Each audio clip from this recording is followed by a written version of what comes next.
Hey everyone, I'm Sarah, and this is Artisan Heirloom Foods. And today, I want to show you my asparagus. Look at this asparagus. It's been raining for about a week and a half, and I haven't been out here. And this is the first day that it's been really nice. And I came out here, and this is what I've got. I've got all kinds of little asparagus popping up. I can see them throughout the whole bed here. There's a few of them I'm gonna have to leave because they're too skinny. But what I want to do today is I want to cut a few of these off. I have a couple more over in the other bed, and I want to take you into a kitchen, and I want to make you something kind of special, something straight out of the garden. I'll be using some other ingredients, but I'll be using these asparagus in it. This is the first harvest of the season. So let's go on to the kitchen. Let me get changed, and then we'll start cooking. Welcome back, everyone. So we're in the kitchen now. I've got the asparagus that I cut from the garden, my first harvest of the year. I've got what we're going to be making today is what I call my Oklahoma country style risotto. Now I probably have about 50 or 60 different variations of risotto that I cook in the house, but this is one of them that I enjoy. And you know, the star of the show is the asparagus. So we're going to, and that's what I have that's fresh from the garden, so that's what we're going to use. We have a small onion.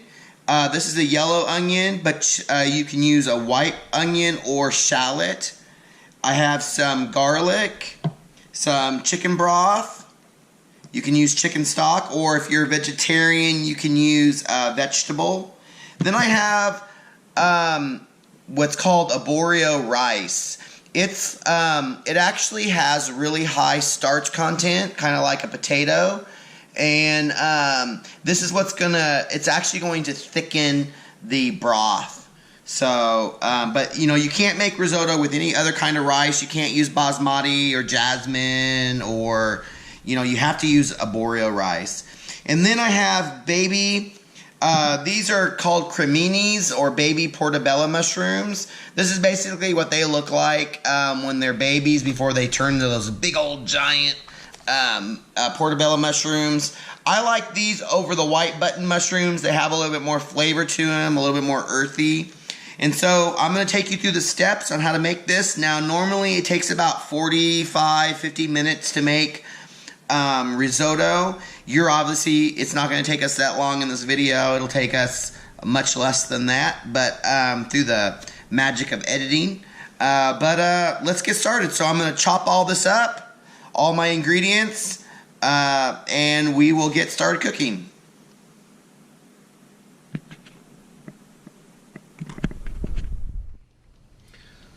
So one of the ingredients that I forgot to mention, which is really important, is Parmesan. Shredded Parmesan, or you can use whole Parmesan and just shred it yourself, grate it yourself. Just whatever you do. Please don't use the Parmesan that comes in the green can from Kraft. That's not real Parmesan. It's not even real cheese. So anyway, so what we have here is a pan. And inside the pan, I have a little bit of olive oil. You want to use olive oil with a little bit of butter. And what we're going to do is we're going to take our cremini mushrooms, our baby portobellos, and we are going to brown them off. We're going to cook them off. And don't add salt at this point. Do not add salt, because when you add salt to anything, what it does is it draws out the moisture, and we don't want, what we don't want is really soggy mushrooms. But what you can add right now is some freshly cracked brown pepper, black pepper, and so that's totally okay right now. Just don't add any salt. And then in this pot over here, I have my chicken broth warming up. You wanna warm your chicken broth up. Now, just one of those culinary things. Don't use water, okay? When you're cooking rice of any kind, it doesn't matter if it's this risotto rice, the arborio, or if it's basmati or jasmine. Always use a broth or a stock, preferably either vegetable or chicken. So what we're going to do is we're going to let these sit here for a few moments, and then they're going to start to brown and caramelize on one side, and then we're going to go ahead and stir them up and get them flipped over and then get them caramelized on the other side. I can already smell the scent of beautiful mushroom. It's just, oh, it's amazing. So, okay, so this is one of the first steps that you do.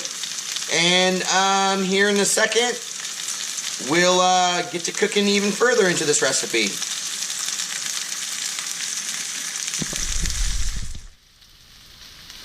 All right, so it's been about 4 or 5 minutes, and so what we're going to do now is I think that we've got some good caramelization. We'll see here in a second. We'll go ahead and stir this up, and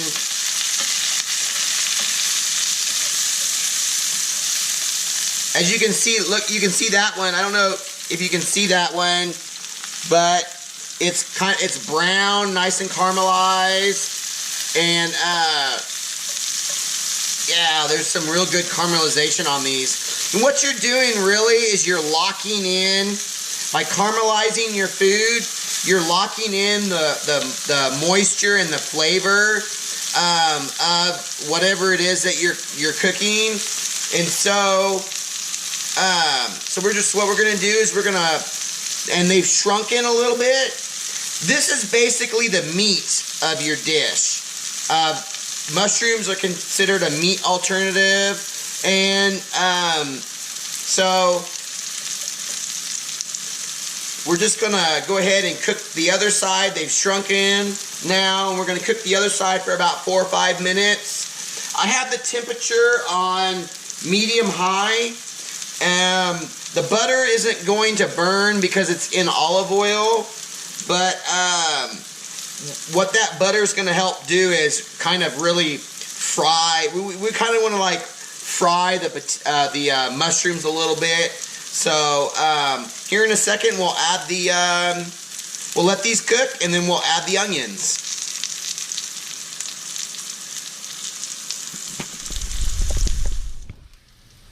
All right, so about another 4 or 5 minutes have passed, and what you will, oh, look at that. Look how brown that is. That looks so good. So what you will, look how nice those look. Wow. So now is the time that you're going to add your onion and your garlic. So let's go ahead and add those.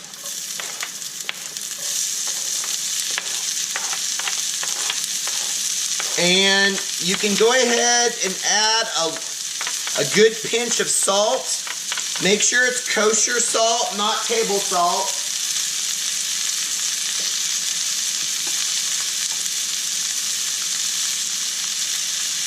And you can use a good pinch. That's a pretty good sized pinch. Because it's not going to be too salty, because remember, we're cooking rice. And rice by itself is really bland, so you got to add some flavor. Now we're going to take about a teaspoon, a good healthy teaspoon of garlic.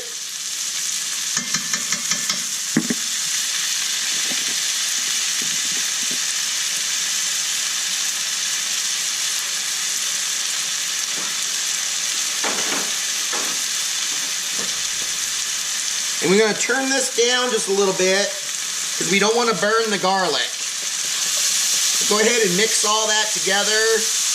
And what's going to happen now is the onions are going to release a lot of their liquid, a lot of their juice, and the mushrooms are going to absorb that flavor. And all we want to do, and see, it's also any brown bits that are on the pan, the moisture is actually, that's called a fawn. That's actually being lifted up by the moisture, and it'll actually come completely off. But we just want to cook these, lightly cook these until they're translucent, the onion, and then what we'll do is we'll add the rice, the arborio rice. So give this a few minutes, and then when it's done, we'll add the rice.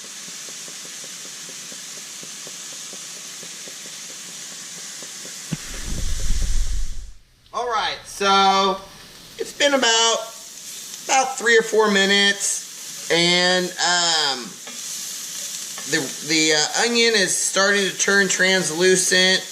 I can really smell the garlic and the mushroom and that. So what we're going to do is we're going to put the rice directly into the pan. So I have 2 cups of rice here, of arborio rice, and you'll need 6 cups of stock. So it's always twice as much or 3 times as much, so 2 to 3 ratio. So what you want to do here is you just want to incorporate all that goodness, the onion and the garlic. It's got all those juices in there. You just want to coat the rice. You don't want to brown the rice. We're not cooking the rice in that way. We're just heating the rice up, getting it ready to accept the broth. And now we're going to do this a little bit different. If you've never made risotto, then but you've made regular rice, which most people have, you'll recall that when you make regular rice, you just dump all of the liquid in. And when you make Italian risotto, it's not done that way. You actually add the liquid in a little bit at a time. And the reason why you do this is because you want to bring out all of the starches in the rice. And that's what's going to thicken the stock, the broth. That's what's going to thicken your liquid. And it's going to make a really creamy risotto. And that's what you want. That's the difference between regular rice and risotto, is that risotto is really creamy and it's just Italian deliciousness. So as you see, a lot of it's starting to burn off, or well, it's absorbing into the rice. And so you just want to let it cook for a few minutes. And every 5 minutes, maybe 3 to 5 minutes, you want to add just a little bit more. You don't want any of this to stick to the bottom, and you want to keep stirring it, because the more you stir it, the more you agitate the rice, the more you bring out all of those starches. So I'm going to do this, and we'll come back and I'll show you what it starts to look like here in a few minutes. You're going to enjoy this. This is absolutely good. This is one of my family's favorites. You could actually, this would be good with like a pork loin, a roasted pork loin, or some pork chops. I wouldn't have it with pasta because this is your starch. Having 2 starches, that's just a little bit too much. But, it'd go good with a chicken. So I'm gonna just add a little bit more because it's getting a little dry. And I'm gonna turn this down to medium-low because I don't want to cook off all my liquid all at one time. I want it to I want the liquid, you know, to remain in the pot for a while, so that way it cooks the rice and makes the rice nice and tender.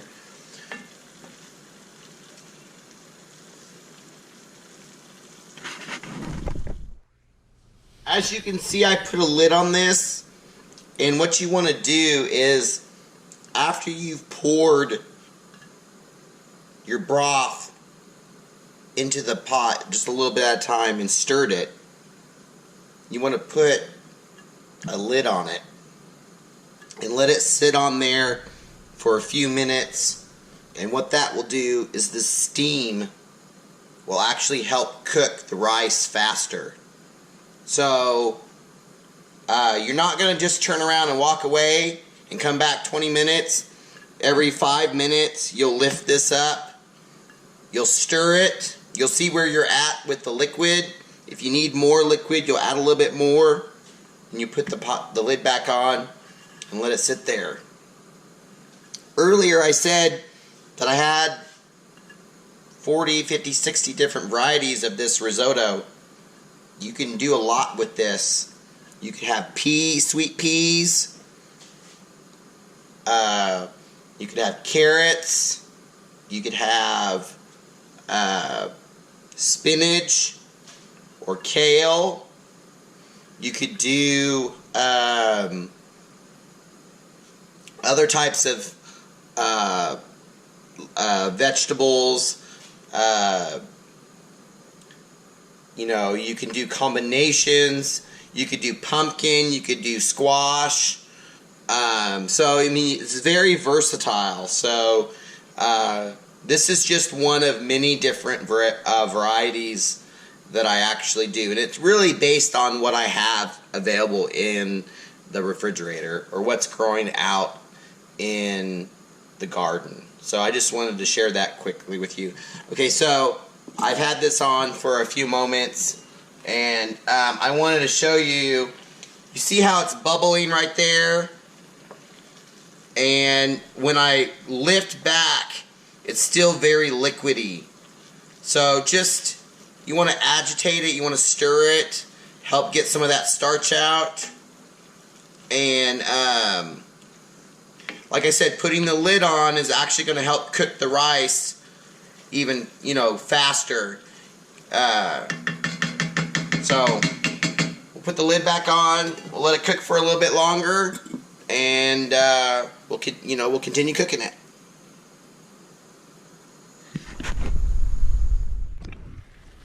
So I just put the last of the stock in, and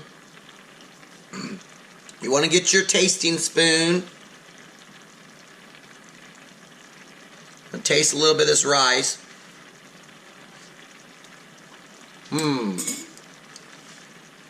So it's right there on the edge of being al dente. You don't want it mushy. You want it to have just a slight little bite to it. You can see the liquid is brown, the sauce. I mean, it's like a gravy almost. And that's because the starch is in the rice. So we're going to put the cover back on this, the lid back on it. We're going to let it cook for a little bit longer. It's almost done. And then I'll show you how to finish it off. Alright, I think we're at the very end. So let me take the lid off, show you what we've got. Let me take a little tasty of the rice. Oh yeah, the rice is done. And you still have a little bit of sauce in there. So what we want to do is you want to put the asparagus in right now. Asparagus will cook. I've cut the asparagus small pieces on the diagonal, and so what we're going to do is we're going to mix that in. We're going to turn the heat off. There's no reason to have the heat. This is really warm still, really hot. Look how much you get off of 2 cups. That's a lot. That feeds a family of 4 probably. Oh, it feeds a family of 4 plus leftovers for the next day. Now, as you can see, the asparagus is starting to turn a bright green, which means it's cooking. And what we want to do now is we want to put 2 pats of butter in this. Yes, 2 pats of butter. So we have the butter. That's going to make it a little bit more creamier. You're going to take your Parmesan, and there's really no measurement here. There's no recipe, okay? You really just have to go by your taste. You have to really, you know, go with your gut feeling and what feels good for you. So we're going to put about half of this container of Parmesan in here. We're going to mix this around.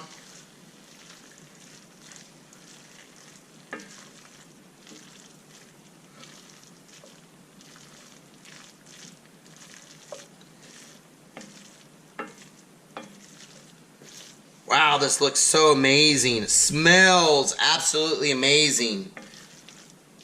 Butter is going to melt.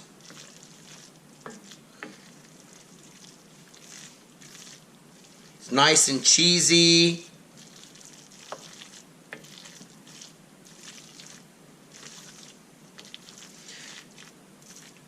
Doesn't take long for the asparagus to cook through because we cut them into smaller pieces on the diagonal. Look at that. Oh, I can't wait to get a bite of this. Look how wonderful that looks. Oh my gosh. Oh gosh. I think it's time to take a bite, man. So we're going to get a little bit of asparagus. Look at that. Some asparagus. We've got, on this side, we've got mushroom. Let's taste it.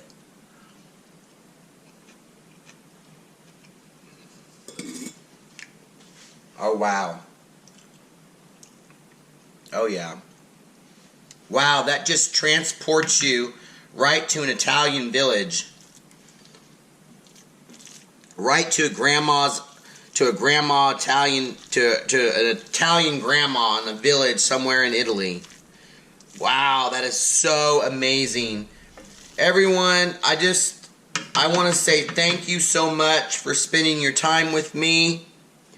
And I know you have many choices, but I appreciate the time that you've spent with me today while I've made this absolutely delicious Oklahoma country style risotto for you with cremini mushrooms and garden asparagus, fresh garden asparagus.